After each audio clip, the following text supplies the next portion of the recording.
Hi there, I'm Christy with WTI. I love ending my day in a long hot bubble bath, and my current favorite bubble bath is this Dr. Teal's Melatonin Sleep Bath.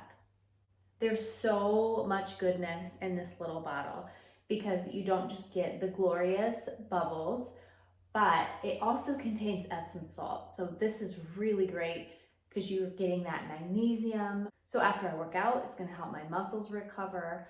Plus you've got the melatonin and the calming scents like lavender and chamomile to get you all ready for bed.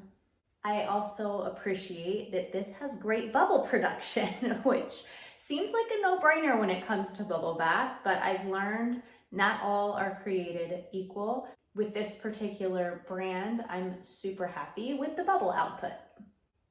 I love the multiple benefits that I get from this.